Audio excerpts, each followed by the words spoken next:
आप लू जिस टाइम गर्मी के टाइम में लू के मौसम में अगर बाहर का टेम्परेचर और अंदर का टेम्परेचर चेक करोगे तो आपको 10 डिग्री का फर्क मिलेगा भाई साहब। यहाँ पर किसी एसी पंखे की जरूरत नहीं, आप पूरी गर्मी में यहाँ पर आराम से बैठ सकते हो, एसी पंखे की जरूरत नहीं। इनका प्रॉफिट 1 लाख रुपए के अप्रोक्स होगा, वो 90-95 हजार भी हो सकता है, तो वो 1,10,000 भी हो सकता है। इसमें मतलब बढ़ोतरी होती रहेगी। आप ये मान के चलिए कि जैसे ही आप मतलब इसको 7-8 साल के करीब पहुंचोगे तो आपको 3 से 4 लाख रुपए पर एकड़ की पैदावार हो जाए। जो खेत है यहाँ पर ऑक्सीजन का लेवल बहुत ज्यादा बड़ा मिलेगा आपको, अगर चेक करेंगे आप बाहर से और यहाँ से।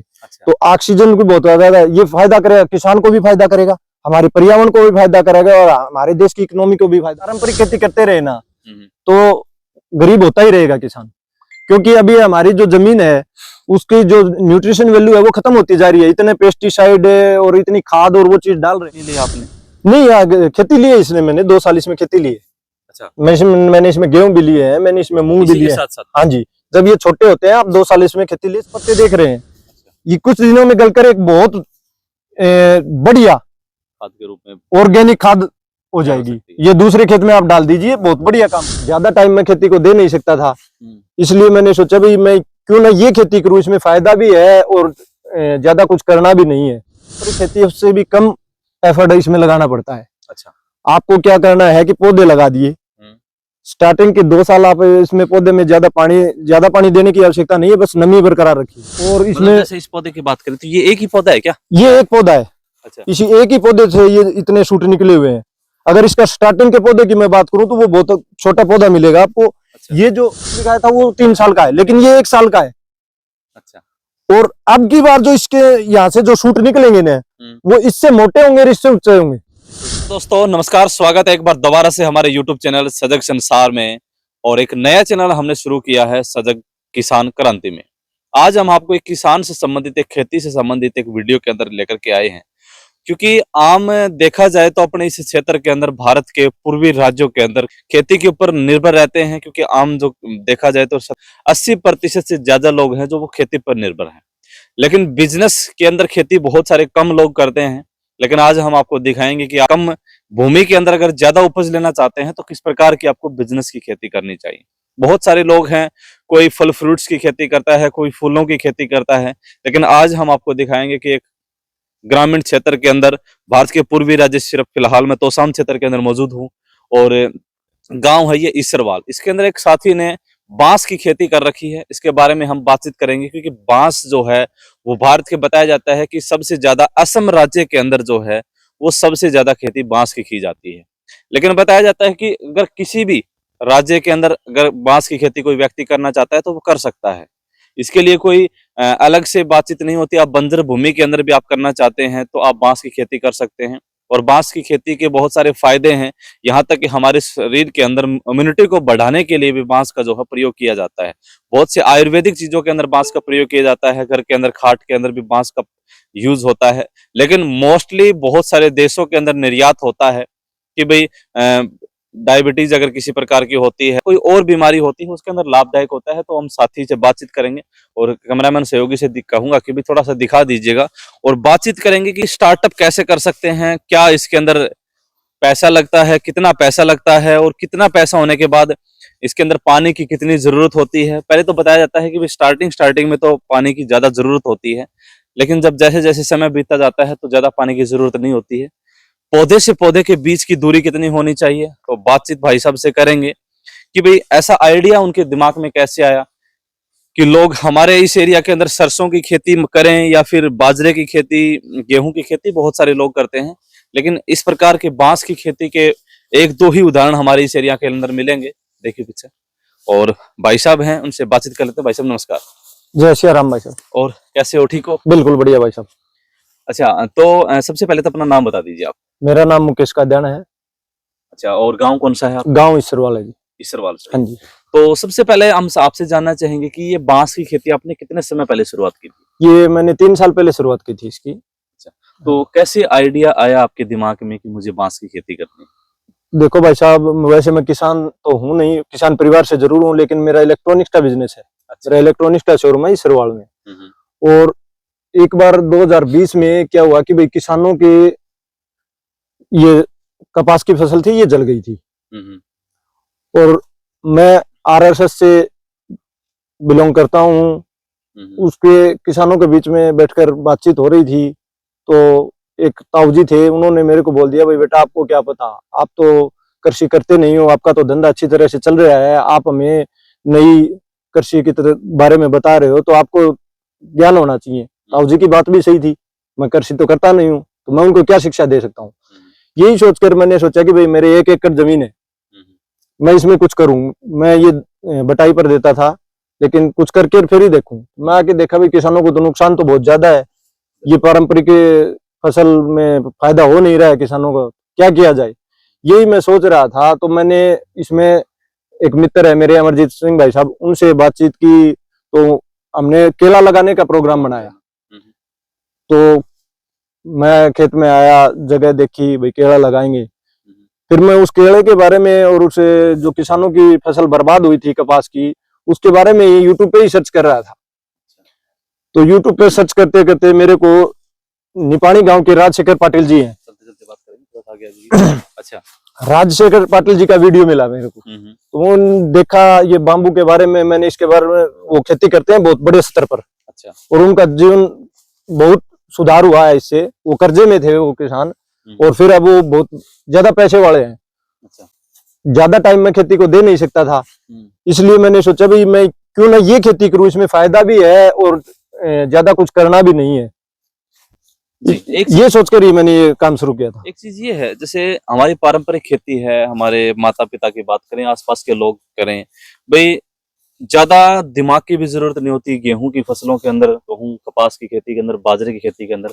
लेकिन इसके अंदर स्टार्टिंग में, क्योंकि इसकी देखभाल भी ज्यादा कुछ करनी पड़ती है, पानी की मात्रा की बात करनी पड़ती है, और कुछ स्टार्टिंग में मतलब पानी की ज्यादा जरूरत है, बहुत दिमाग, वो चीजें कहाँ से पढ़ी आपने कि भी कैसे इसको मैं संभाल पाऊंगा, कैसे, क्योंकि उस खेतों के अंदर तो लाइन बदलने का समय होता है, हम बदल देते हैं, लेकिन इसमें तो नहीं, मैंने इस पर पूरा सर्च किया है पहले। अच्छा। और फिर इसके बारे में क्या, जो अपनी पारंपरिक खेती है उससे भी कम एफर्ट इसमें लगाना पड़ता है। अच्छा, आपको क्या करना है कि पौधे लगा दिए, स्टार्टिंग के 2 साल आप इसमें पौधे में ज्यादा पानी देने की आवश्यकता नहीं है, बस नमी बरकरार रखिए। अच्छा, हाँ। और इसमें मतलब जैसे इस पौधे की बात करें तो ये एक ही पौधा है क्या? ये एक पौधा है। अच्छा, इसी एक ही पौधे से ये इतने शूट निकले हुए हैं। अगर इसका स्टार्टिंग के पौधे की मैं बात करूं तो वो बहुत छोटा पौधा मिलेगा आपको। अच्छा। ये जो स्टार्टिंग का पौधा है ना, वो ये पौधा है, और इसी के अंदर से ये निकलते रहते हैं हर साल। इससे दिख रहा है। हाँ, ये सूखा हुआ जो है पौधा है ना। अच्छा, ये स्टार्टिंग का पौधा इसका। उसको अच्छा, जो इधर से सूखा हुआ पौधा बताया जा रहा है, ये जो पौधा बता रहे हो आप? हाँ, ये स्टार्टिंग का पौधा है इसका। ये, हाँ जी। और इधर से इसी से शाखाएं निकली हैं, ये इसी से निकलते रहते हैं हर साल। अब ज्यादा निकलते रहेंगे, 10 से 15 ये शूट निकलते रहते हैं, ये बाम्बू होते हैं। इसका क्या है कि पहले जो साल लगाया उसके बाद में जो इसके रायजम से जो शूट निकलेगा वो पहले वाले से बड़ा होगा और उससे मोटा होगा। अब जो आप ये देख रहे हो इसमें सबसे मोटा जो है ना, हाँ, वो ये है आउटर में। बिल्कुल ये जो आउटर वाले है ना, आउटर का उम्र के हिसाब से देखे ना तो इसकी 1 साल उम्र है। जो वो स्टार्टिंग में मैंने आपको जो पतला सूट दिखाया था वो 3 साल का है, लेकिन ये 1 साल का है। अच्छा, और अब की बार जो इसके यहाँ से जो शूट निकलेंगे ना, वो इससे मोटे होंगे, इससे ऊंचे होंगे। हाँ, तो इसका हर साल प्रोडक्शन बढ़ता जाएगा। हाइट है इनकी लगभग? अब लगभग 35 फीट के करीब इनकी हाइट है, 30 से 35। अब की बार जो सूट निकलेंगे ना, वो 40 फीट के करीब हाइट जाएंगे और इनसे मोटे होंगे। अच्छा, हाँ जी। और एक चीज होगी कि एक पौधे से दूसरे पौधे के बीच की दूरी का भी विशेष ध्यान होता है। बिल्कुल विशेष ध्यान रखना भी पड़ेगा। पौधे से पौधे की दूरी इसमें 6 फीट होनी चाहिए। कई मतलब 4 फीट की भी बोल देते हैं कई कैटेगरी, लेकिन मेरे हिसाब से मैंने जिस पर सर्च किया है 6 फीट की दूरी होनी चाहिए, और लाइन से लाइन की दूरी 12 फीट की होनी चाहिए। अच्छा, मतलब जैसे ये पौधा है, इस पौधे से इस पौधे तक की दूरी 6 फुट होनी चाहिए। हाँ, कम से कम 6 फुट होनी चाहिए। 6 फुट होनी चाहिए। हाँ जी। और इधर से लाइन टू लाइन, मतलब जैसे लाइन से लाइन की दूरी 12 फीट की होनी चाहिए। 12 फीट की होनी। हाँ जी, तभी ये बढ़ सकता है। हाँ, नहीं बढ़ने नहीं। ये इसमें क्या है कि जब हम इसमें हार्वेस्ट करेंगे ना, तो ये और नजदीक आ जाएंगे, शूट निकलते। हार्वेस्ट करेंगे तब ये पौधे निकालने के लिए, ये जो शूट निकालने के लिए हमें जगह चाहिए, स्थान चाहिए, वो भी जरूरी है। और जितना ज्यादा मतलब गहरा हो जाएगा ना, तो उसमें हमें हार्वेस्टिंग करते हुए दिक्कत आएगी। क्योंकि तब इसकी खेती हमें कितना टाइम और लगेगा इसके अंदर? 3 साल आपको हो चुके हैं? 3 साल हो चुके हैं। अब मैं ये मान के चलो मार्च अप्रैल में इनकी पहली कटाई करूंगा। मार्च अप्रैल में आप पहले हाँ जी, कटाई करेंगे। हाँ जी, मतलब कहने का मतलब है कि एक व्यक्ति 6 महीने में साल में 2 खेती कर लेता है हाँ जी, और वहां से 1 एकड़ के अंदर अप्रोक्सीमेट माना जाए तो प्रॉफिट 40 से 50 हजार रुपए का निकल जाता होगा। बिल्कुल निकल जाता 60 होगा। हजार का, लाख रुपए का मान लीजिए वहां से हुँ, प्रॉफिट निकलेगा। हाँ जी, लेकिन मतलब एक किसान सोचे कि मैंने 6 उन फसलों को छोड़ करके जिससे मुझे 3 से 4 लाख रुपए मान लीजिए, 5 लाख रुपए मान लीजिए जो वो कमाता, हुँ। आपके हिसाब से अपने 3 साल इससे कोई खेती नहीं ली आपने? नहीं, खेती ली है इसने, मैंने 2 साल इसमें खेती ली है। अच्छा, मैंने इसमें गेहूँ भी लिए हैं, मैंने इसमें मूँग भी इसी के लिए हैं। साथ-साथ? हाँ जी, जब ये छोटे होते हैं आप 2 साल इसमें खेती ले सकते हो। अच्छा, अच्छा। और मेहनती अगर किसान हो, हुँ। तो आप अब इस टाइम भी इसमें हर टाइम ही खेती ले सकते हो। इसमें आप अदरक लगा लीजिए, आप हल्दी लगा लीजिए, आप इसमें सतावर लगा लीजिए। अच्छा। तो हल्दी अदरक को टेम्परेचर भी कम चाहिए होता है, उसको छाँव भी चाहिए होती है। तो ये वो उसका काम भी करेगी, आपको एक्स्ट्रा कोई मतलब नेट वगैरह की कोई आवश्यकता नहीं होगी। अच्छा, क्या इससे इस फसल से किसी दूसरी फसल को नुकसान नहीं होता है? नहीं, कोई नुकसान नहीं होता किसी फसल को। इससे दूसरी फसल को अगर हम फायदा पहुंचाना चाहें तो फायदा पहुंचा सकते हैं। ये जो आप नीचे पत्ते देख रहे हैं, अच्छा, ये कुछ दिनों में गलकर एक बहुत बढ़िया खाद के रूप में ऑर्गेनिक खाद हो हो जाएगी। सकती है। ये दूसरे खेत में आप डाल दीजिए, बहुत बढ़िया काम करेगी आपको। आपको उसमें डीएपी, यूरिया कुछ भी डालने की आवश्यकता नहीं। अच्छा, अच्छा। मतलब भाई साहब ने बताया, थोड़ा सा नीचे दिखा दीजिएगा। ये जो पत्ते हैं ये बाँस के ही पत्ते होंगे? हाँ, ये बांस के पत्ते हैं। अच्छा, इनको कुछ मतलब गलने स्टार्ट हो ही हाँ, चुके ये हैं। गलने स्टार्ट हो चुके हैं। गलने स्टार्ट होने के हाँ। बाद में हम अपने खेती के अंदर जैसे आपने बताया कि रासायनिक खाद के रूप में, आयुर्वेदिक खाद के रूप में अगर हाँ, ये ऑर्गेनिक करना खाद के रूप में इसको डाल सकते हैं और बहुत बढ़िया पैदावार मिलेगी। अच्छा, अभी अगर हम इनकी बात करें तो मार्च अप्रैल के अंदर आप इसका प्रॉफिट लेंगे, हाँ जी। अप्रोक्सीमेट अनुमान माना जाए आपके हिसाब से तो 1 एकड़ के अंदर अगर किसान करना चाहे तो अनुमानित कितना लागत इसके अंदर हुआ आपका और कितना प्रॉफिट आपको जनरेट होगा? लागत हुई है मेरी इसमें 45,000 रुपए जो पौधे के लगे थे। बाकी और टोटल मैंने पौधे? हाँ, टोटल पौधों के 45,000 रुपए लगे थे। अच्छा, 45,000 रुपए आप पौधों के लेकर के आए। हाँ जी। उसके बाद आपने खुद ने लगाए या किसी वैज्ञानिक मैंने और से मेरी लगाए? वाइफ ने ही लगाए हैं, किसी इसमें कोई वैज्ञानिक प्रक्रिया नहीं है। मतलब कितना साइज गड्ढा कितनी खोदा, थी? पौधे की साइज कितनी थी जब लेकर के आए थे? ये 1.5 से 2 फुट की हाइट थी 1.5 उस से पौधे 2 की। हाँ फुट जी। की हाइट थी, उसको तोप-तोप के लगाया हाँ, था उसको छोटे-छोटे खड्डे किए और उसमें लगा दिए। यानी कि 45 से 50,000 रुपए में 1 एकड़ के अंदर एक किसान स्टार्ट कर देता है। हाँ, बिल्कुल कर देता और है। अगर हम इसके प्रॉफिट की बात करें तो अनुमानित आपकी? इसका स्टार्टिंग का प्रॉफिट 1 लाख रुपए के अप्रोक्स होगा। अब वो 90-95 हजार भी हो सकता है, तो वो 1,10,000 भी हो सकता है। लेकिन हर साल इसमें मतलब बढ़ोतरी होती रहेगी। आप ये मान के चलिए कि जैसे ही आप मतलब इसको 7-8 साल के करीब पहुंचोगे तो आपको 3 से 4 लाख रुपए पर एकड़ की पैदावार हो जाएगी। एक बार ये भी है कि एक बार लगाने के बाद दोबारा जरूरत नहीं होती नहीं, है। दोबारा जरूरत नहीं है। तो ये 50-60 साल कम से कम उम्र होती है। कई-कई इसकी वैरायटी की तो 80 से 90 साल तक की उम्र होती है। अच्छा, अच्छा। हाँ जी। मतलब कहने का मतलब है कि एक बार आपने गेहूं को लगाया, आपने 6 महीने बाद उसकी कटाई करके आप ले लेंगे, लेकिन अगले 1 साल बाद या 6 महीने की दूसरी खेती लेने के बाद आपको दोबारा से बोना पड़ेगा। हाँ जी। लेकिन इसमें आपने एक बार लगाया, अभी पौधे को बढ़ने की जरूरत है, लेकिन फिर 3 साल के बाद में आप हर साल ले सकते हैं, ऐसा भी होगा? हाँ, हर साल ले सकते हैं। 3 साल के बाद, फिर बाद में हाँ तो जी, एक हर ही साल साल। ये सूट निकलते रहेंगे और वो बिकते रहेंगे हर अच्छा, साल। तो क्या आपने सोचा कि यहाँ अपने आयात जो है भी अपने इस एरिया के अंदर तो लोग इसको खरीदेंगे नहीं, बाहर जो है इसका निर्यात ज्यादा होगा या अपने इस एरिया के लोग भी? अपना इंडिया है ना भाई साहब, सेकंड लार्जेस्ट कंट्री है इसके पैदावार करने वाला। पहला चाइना है, दूसरा इंडिया है। बिल्कुल। फिर भी हम चाइना से लगा लो, ताइवान से लगा लो, दूसरे देशों से हम बाम्बू मंगाते हैं क्योंकि हमारे कंजप्शन बहुत ज्यादा है। हाँ, ये तो है। हाँ, इंडिया गवर्नमेंट भी इसके ऊपर सब्सिडी देने लगी है बिल्कुल ताकि सब्सिडी इसको दे ज्यादा रही, से ज्यादा बिल्कुल बढ़ाया जाए। सब्सिडी दे रही है। फिलहाल हरियाणा में तो है नहीं, लेकिन बाकी अदर स्टेटों में है इस पर। अच्छा, और इसकी रही बात, मेरे पास सर अभी 1 से 2 कॉल अभी दिन में आ जाते हैं इसको खरीदने वालों की। और बात करते हो छोटे मोटे बाजारों में आप जाओगे ना तो इसकी बहुत ज्यादा डिमांड रहती है। अपने अभी मैं अपने हिसार की बात करता हूँ, 4 से 5 ट्राले दिल्ली की अपनी मंडी में, हिसार मंडी में, आसाम से, गुवाहाटी से, यहाँ से आते हैं। हाँ, वहाँ वो भी है, ट्रांसपोर्ट भी एक्स्ट्रा उसका बढ़ता है, हाँ, तो उस चीज में कहीं ना तो कहीं वही चीज अपने यहाँ मिलेगी तो वो वहां से, आसाम से, वहां से क्यों लेके आएंगे। तो आपने इधर देखा था इस एरिया के अंदर किसी ने खेती कर रखी है, किसी ने रिजल्ट दे रखा है या अपने ऊपर ही विश्वास करके? नहीं भाई साहब, यहाँ किसी ने नहीं करी। शायद ही मैं हरियाणा का पहला किसान हुआ जिसने बाम्बू की खेती कर रखी है। अच्छा, मैंने तो ये सोचा था भाई चलो हम कुछ अलग करके दिखाया, मैं सक्षम था भाई। और किसान तो जो अपना भाई घर ही खेती से चलाते हैं तो वो नहीं अफोर्ड कर सकते इस चीज को। लेकिन मैंने ये सोचा भाई हम कर सकते हैं भाई, ज्यादा होगा 1 लाख रुपए का, 1,50,000 रुपए का नुकसान हो जाएगा, लेकिन अगर ये चीज कामयाब होगी तो हम किसानों को मोटिवेट करने में कामयाब हो जाएंगे और किसानों की आमदनी बढ़ाने में कामयाब हो जाएंगे। मैंने तो यही सोच के लगाया था।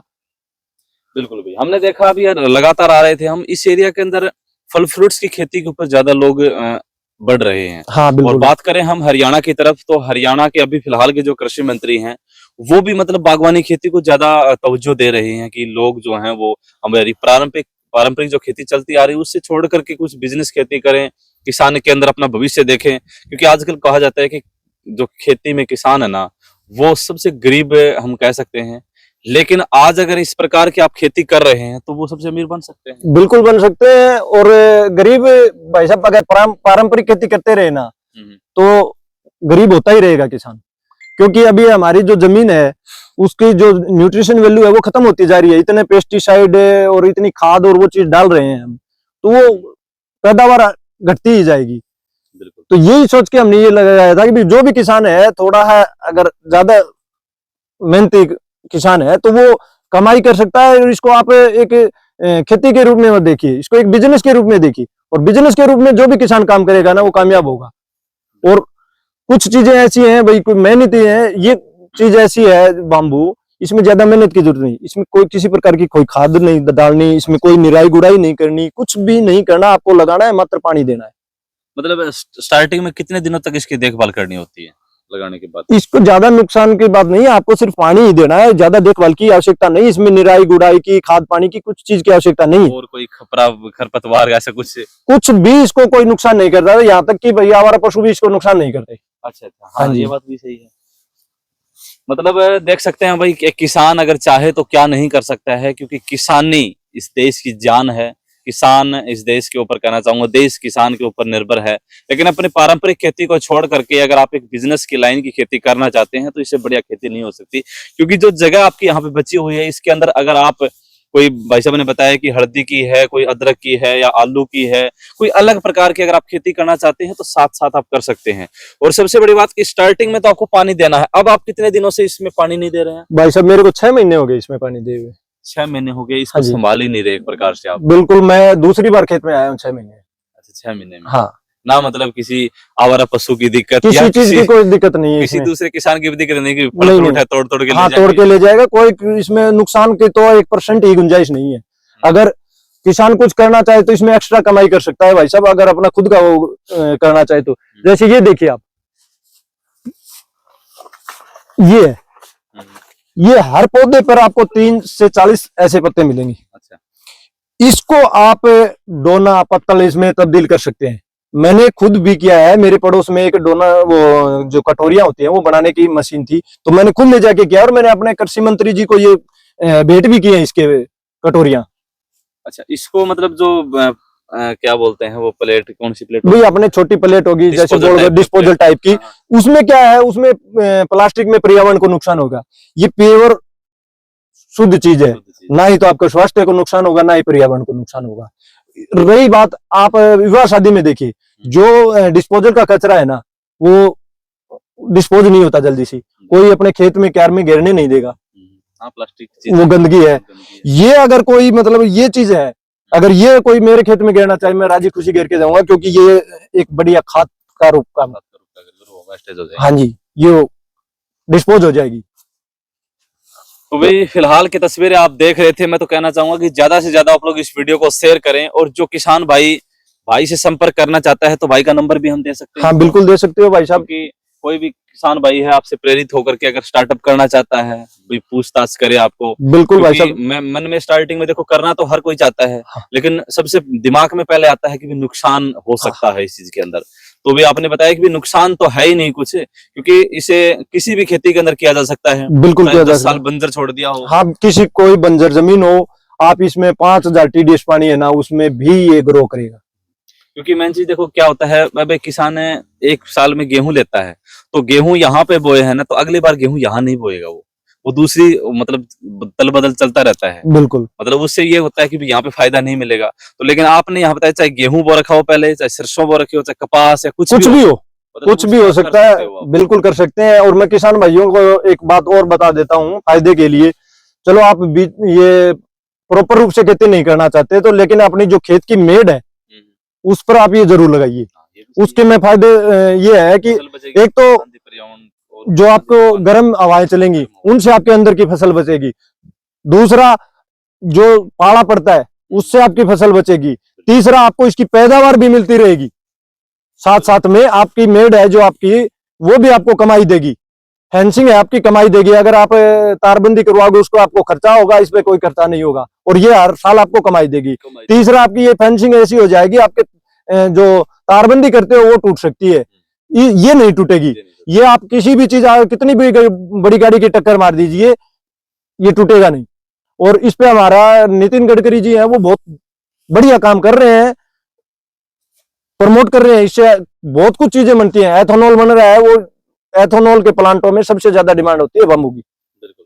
अपने बताया जाता है कि भी अपनी जो आयुर्वेदिक अपना चाहे खुद के लिए मतलब अलग अलग बीमारियों के लिए भी इसका ज्यादा यूज होता है। बिल्कुल होता है भाई साहब। एक आप देखोगे, वैसे सबसे ग्रोथ वाला जो पौधा होता है ना, वो ये बांस ही होता है। हाँ, बिल्कुल हाइट में सबसे ज्यादा आप तो या इसकी टीवी एडवर्टाइजमेंट देखे होंगे, अखबारों में एड वेड भी देखे होंगे आपने, जो बच्चों की हाइट बढ़ाने के लिए, उसमें उस जो दवाई है उसमें बाम्बू का यूज किया जाता है भाई साहब, हाइट बढ़ाने के लिए। जो है, इसकी चाय भी बना के पी जाती है, इसकी पत्तियों की। हाँ जी, वो भी बहुत फायदा करती है शरीर में, इम्यूनिटी बढ़ाती है, डायबिटीज कंट्रोल करती है।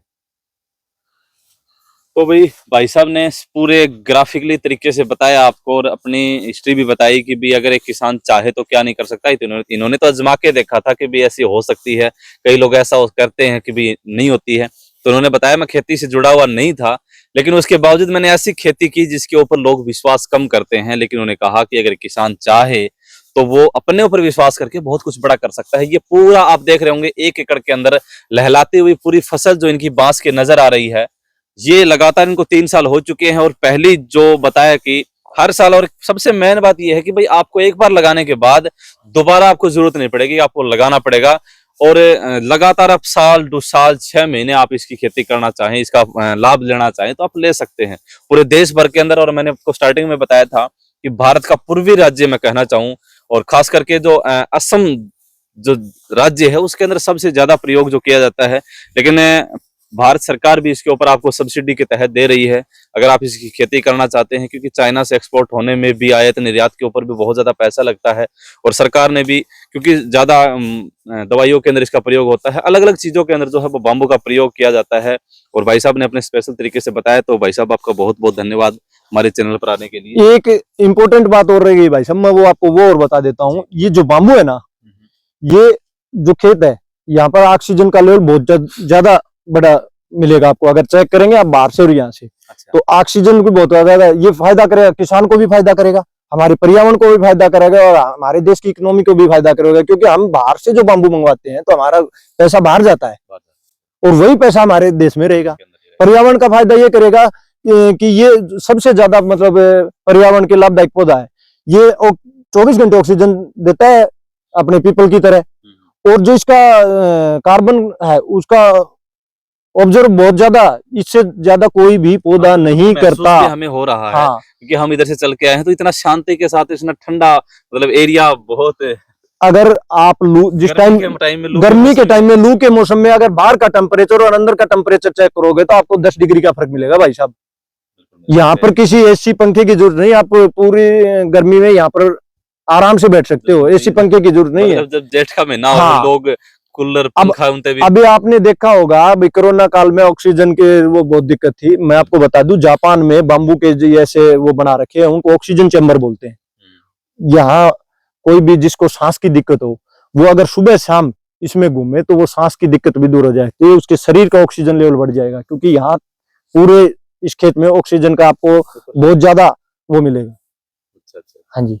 तो ये भी एक बड़ी बात है, क्योंकि भाई आराम से लोग आ सकते हैं और ऑक्सीजन की आपने बताई भी, ऑक्सीजन का जो ऑब्जर्विंग कहें या दूसरे आसपास के पर्यावरण को शुद्ध बनाने में भी बहुत ज्यादा सहायक है। बिल्कुल है भाई आपने साहब। यहाँ पे ले रहे हैं, आनंद ले रहे हैं आप, तो और हम आप भी आपको यही कहेंगे कि भी बहुत अच्छे से आप बिजनेस कर रहे हैं, और दो भी लोग आपसे साथ सहयोग की जरूरत है तो उनको भी सहयोग करें, ताकि खेती के अंदर लोग। बिल्कुल भाई साहब, कोई भी अगर मुझसे पूछता है तो मैं जरूर बताऊंगा भाई को, जितना हो सकेगा उतना सहयोग करूंगा। कोई भाई लगाना चाहते हो तो बिल्कुल बेझिझक मुझसे बात अगर कर इसके सकते हैं। पौधे लेना चाहे तो कहाँ से अवेलेबल हो? ये बहुत सारी नर्सरियां इसके पौधे देते हैं, पर मैं एक बात बता दूं किसान भाइयों को, विश्वसनीयता हो जहां पर वहीं पे लेना जरूरी है। इसमें फर्जीवाड़ा भी बहुत चल रहा है, तो आपको बताएंगे कुछ, दे देंगे कुछ, वो पौधों की इसमें ये ध्यान रखने की जरूरत है। कि बनी नहीं। हाँ, वो बने नहीं, वो ब्लेम करेंगे। वो एक बार आप जिस मतलब पौधे की जो क्वालिटी है ना, वो चेक करके जरूर लेंगे। अब अपने हरियाणा में भी इसके मेरे दिमाग में आ रहा है तो 15-20 पौधे बेचने वाले हैं, लेकिन नर्सरी प्रॉपर किसी के पास नहीं है, किसी के पास उन्होंने खेती नहीं कर रखी है, वो लेकर आते हैं। तो आपके पास तो नहीं भाई साहब, मेरे पास पौधे नहीं है। मैं जो पौधे देने वाले हैं उनके नंबर प्रोवाइड करवा सकता हूँ। मेरे पास नर्सरी नहीं है। कोई भाई ये मेरे पौधे के लिए फोन करे तो मैं नंबर प्रोवाइड करवा सकता हूँ। फिलहाल नर्सरी नहीं है मेरे पास। हाँ, मैं सोच रहा हूँ नर्सरी डेवलप करने के लिए, क्योंकि मैं यहाँ अब आपको आसाम से मंगवाने पड़ेंगे, आपको एमपी से मंगवाने पड़ेंगे, अपने हरियाणा में तो है नहीं बढ़िया पौधे। तो इसलिए मैं यहाँ एक नर्सरी डेवलप कर। कितने पौधे लगाए थे आपने लगभग? मैंने 900 पौधे लगाए थे। 900 पौधे लगाए। हाँ जी। 900 पौधे के हिसाब से 500 रुपए का एक पौधा हो गया फिर तो। 50 रुपए का एक पौधा, 50 रुपए का 45,000 रुपए बता हाँ रहे? जी। हाँ हाँ, 45,000 बिल्कुल। हाँ जी। 50 रुपए का एक पौधा है, और 50 रुपए की बात करो तो एक पौधा आपको हर साल ये 50 नहीं, 50 से 10 गुना, 100 गुना रुपए दे सकता है। बहुत ज्यादा दे सकता है। अगर भाई साहब ये ऐसा ही बाम्बू अगर हम बाजार में लेके आएंगे, इतना बड़ा बाम्बू, तो वो हमसे 200 या 300 रुपए लेगा भाई एक साहब। बाम्बू के लेगा, हाँ, बिल्कुल लेगा ना। बिल्कुल लेगा। तो फिर इसमें एक पौधे में हमें हाँ, 10 मतलब बाम्बू से ज्यादा निकलेंगे इसके। हर साल 10 बाम्बू भी निकाले ना, तो भी भाई साहब बहुत ज्यादा इनकम है, अगर आप इसकी कैलकुलेशन करोगे तो। बिल्कुल भी कैलकुलेशन हमने तो कर ली है, और साथी लोग, आप अगर अपनी पारंपरिक खेती को छोड़ के नहीं करना चाहेंगे, अगर उसके साथ साथ भी अगर आप करना चाहते हैं, क्योंकि 2 से 4 साल तो देखो आपको जरूरत पड़ेगी भाई, आप क्योंकि छोटे पौधे होंगे तो आप उस चीज को भी यूटिलाइज कर सकते हैं। लेकिन जब ऐसी खेती आपकी लहराती खेती नजर आएगी तो उस खेती को छोड़ भी सकते हैं आप। बिल्कुल छोड़ सकते हैं भाई साहब। अगर एक बार लगा लिया, किसी भाई के पास 10 एकड़ जमीन है, वो 1 एकड़ में लगा लेगा, और 4 से 5 साल तो देखो उसको पेशेंस रखना पड़ेगा। उसके बाद जो इनकम होगी ना, तो वो उसको खेद होगा इस चीज का कि भाई मैंने अपनी सारी में क्यों नहीं लगाई। समय का अभाव हाँ हो जाएगा, उसके बाद 3 साल पीछे चला जाएगा वो। हाँ, वो 3 साल पीछे चला जाएगा। तो भाई इस वीडियो को दबा के शेयर कर दीजिएगा, ताकि आसपास के क्षेत्र के लोगों को पता चले। और फिलहाल की सिचुएशन में यहाँ पे लोकेशन आपको बता देता हूँ कि मैं अपने भिवानी जिले के तोसाम हलके के गांव इसरवाड़ के अंदर में खड़ा हूँ, और ये भाई साहब हैं, नाम आपने बताया मुकेश, और जिन्होंने ये खेती कर रखी है। ज्यादा से ज्यादा आप लोग इस वीडियो को प्यार दीजिएगा, और अगली वीडियो में ऐसी ही आपको वीडियो दिखाते रहेंगे। अपने किसान क्रांति चैनल को आप सब्सक्राइब कर लें, और सजग संसार न्यूज चैनल पे आप अपडेट आपको देखते रहते हैं। तो धन्यवाद। जय हिंद, जय भारत, जय श्री राम।